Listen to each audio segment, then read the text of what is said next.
Roma, a igreja nascente, aproveita a estrutura do Império Romano, decadente, para se ir penetrando nesta estrutura, onde caíam os prefeitos, etc., eles iam colocando seus homens, os homens do cristianismo. Daí nós termos as divisões eclesiásticas que nós conhecemos hoje, paróquias, dioceses, isso tudo é do Império Romano.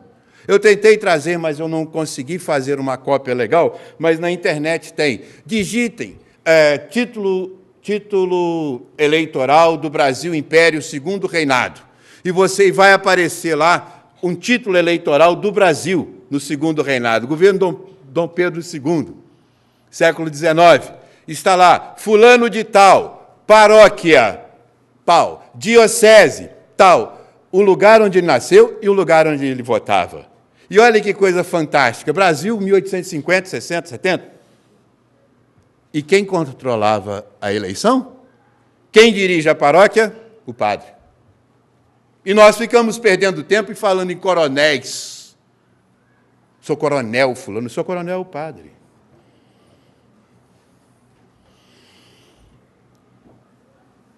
Vamos dar uma caminhadinha mais ligeira nas questões históricas da igreja. Primeiro, já foi dito aqui, repetiremos apenas, Jesus não fundou nenhuma igreja e não procedeu nenhum sacramento e nenhuma ordenação. Não existe registro disso. Outra, as palavras de Jesus a Pedro. Pedro, tu és pedra, e sobre ti construirei minha igreja. Jesus jamais chamaria Pedro de pedra. A pedra é a pedra fundamental, que é a ideia. Não é Pedro, é o Cristo. Jesus está falando para ele, a pedra é a redenção, e não a pessoa física. Eu sou a pedra, Cristo de Deus, o Redentor. Outra, quem fundou a primeira igreja ou casa de oração, completamente desligada das estruturas religiosas até então, foi Paulo de Tarso, quando ele criou a casa de oração, ou a casa dos gentios, desligadas da sinagoga de Antioquia. E não foi Pedro. Pedro estava trabalhando na casa do caminho, atendendo os pobres. E sim, Paulo, este divulga o Evangelho. Pedro nunca exerceu nenhum cargo para ser chamado de o primeiro Papa. Conversa, invenção. E por que então não imputaram a fundação da igreja, a fundação não, né? A criação da Igreja Católica a Paulo de Tarso? Porque aí eles se conflitariam com os judeus. Então, é melhor deixar Paulo de lado, porque Paulo foi condenado pelos judeus, foi morto pelos judeus. Então, logo de cara, a igreja já não teria o apoio ou o ibope do povo judaico. Ela não reconstituiria ou não criaria o seu império. Então, Pedro jamais foi papa ou ocupou algum outro título, algum outro cargo.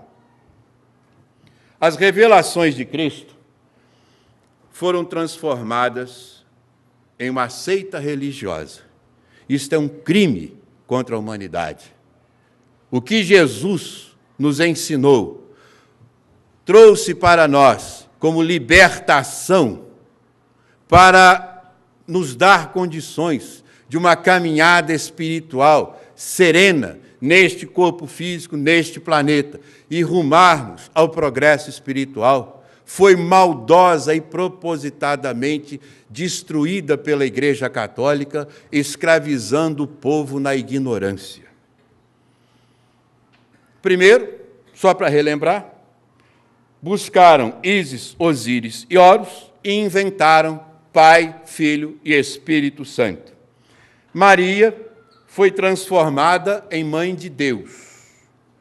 Aí você está inventando. Eu não. Como é que é a oração? O Espírito chegou a ela e deu aquela mensagem fabulosa, emocionante, anunciando a gravidez. Ave Maria, cheia de graça, bendita sois vós dentre as mulheres, bendito é o fruto de vosso ventre, pois dele nascerá Jesus. Aí vem esta maldade e completa, inventa. Santa Maria, Mãe de Deus, rogai por nós, os pecadores. Se Deus tem mãe, quem é o pai? Se Deus tem mãe, tem pai, ele não é Deus. Qual é a ideia? Confundir, distorcer, mentir, enganar. Criou-se o mito da virgindade de Maria. Quando foi criado isso? Por favor. A igreja começou a se organizar na estrutura do Estado romano, aproveitando, inclusive, os seus palácios administrativos, e começou a fazer como o próprio império, se organizando em reuniões que ela chamou de concílios. E no concílio na cidade de Éfeso, no primeiro de 431 depois de Cristo, o Papa João IV decretou que Maria era virgem. Pronto, acabou. Ela teve filho, mas é virgem. Pronto. O filho é do Espírito Santo. Aquela pombinha que saiu voando da arca. Ele é o pai.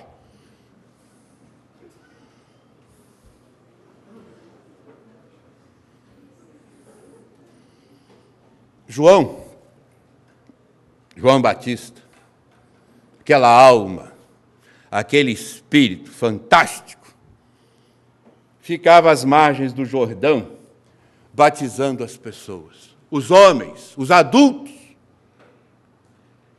A igreja pega aquilo e transforma num comércio de batizar criança. O batismo que João fazia, realizava, era a consagração de um ritual para um povo primitivo que fazia uma viagem penosa até aquela área, e ali ele chegando mostrava-se disposto a mudar de vida, a se espiritualizar. Era apenas um símbolo. Eles transformam isso, o batismo do recém-nascido, numa limpeza daquele fruto do pecado. Quer dizer, a beleza do nascimento foi transformada num pecado. E a criança tem que ser batizada e depois crismada. Paga-se pelos dois. Batiza o padre, crisma o hierárquico superior, seja ele quem for.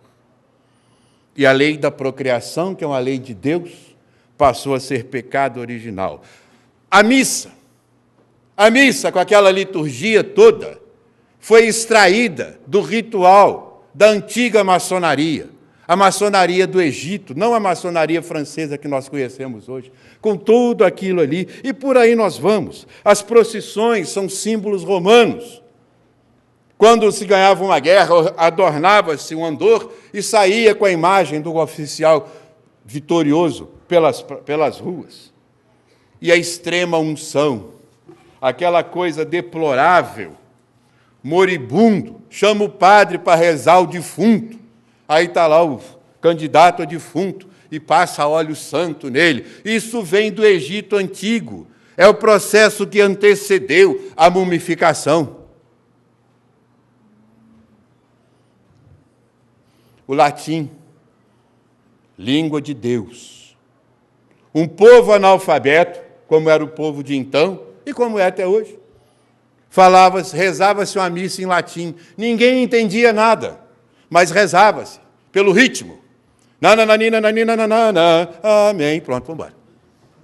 Rezou. Como disseram aqui, o sujeito faz uma palestra linda, maravilhosa, falou bacana beça. Você entendeu? Não, mas ele fala tão bem. Ele disse o que eu não entendi, mas ele fala bacana.